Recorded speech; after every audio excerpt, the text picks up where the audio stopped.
In this lesson, we're going to do a really quick review of the different types of graphs and what they're useful for. So if you've done a survey or you've somehow collected information and you want to pass it on to people, you have to choose and construct the most appropriate type of display. So here are, this is all in your book on page 70, but just a brief review of what you can do to choose graphs. So in this slide, we'll talk briefly about bar graphs, circle graphs, histograms, and line graphs. Bar graphs can be used to display data that can be put into categories. If you're talking about favorite pets, you can have the number of people whose favorite pet is a dog, and the height of the bar, the length of the bar would indicate the numerical value of the number of people that prefer dogs or cats or lizards or turtles or whatever category you have, but those are the categories. A circle graph puts the data values as part of a whole, like you could do the same kind of thing on a circle graph. 20% of people prefer dogs, so 20% of the circle would be shaded in as dogs, slice of the pie. It's also called a pie graph. 50% prefer cats, so half the graph would be colored with cats, and you color code it and put the percent in there. Histograms show data that appears in intervals, and then you have to be careful that you have equal intervals.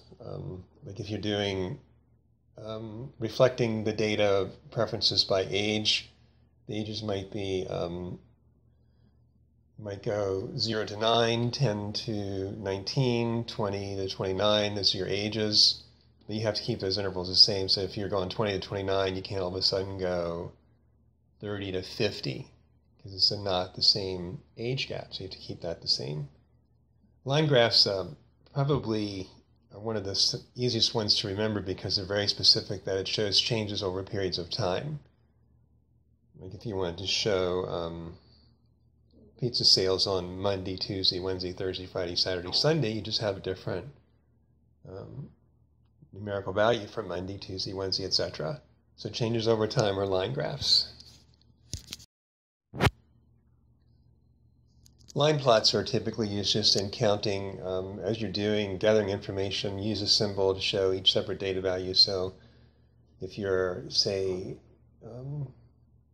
trying to collect information on colors of cars that people have, you might have green, white, and blue, and for every green car, you'd have a symbol that goes above the word green.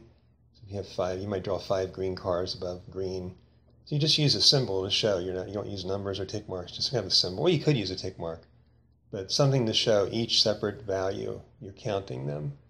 A stem plot, also called a stem and leaf, you have the vertical line, and every value is displayed, and you put them in an ordered way. Again, it's a way of just tabulating the numbers. And a box plot shows the data, how it's grouped or clustered together in the different quartiles. And the scatter plot shows correlation or lack of correlation between two data sets. One of the famous examples, and I may have shared this in class already, is that as ice cream sales at the beach go up, so do drownings.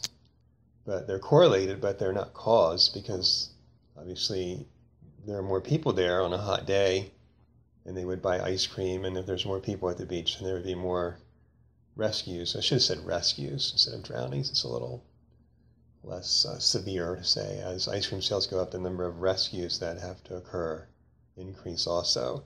One doesn't cause the other, but they are connected because there's more people there. So you can show that on a scatter plot.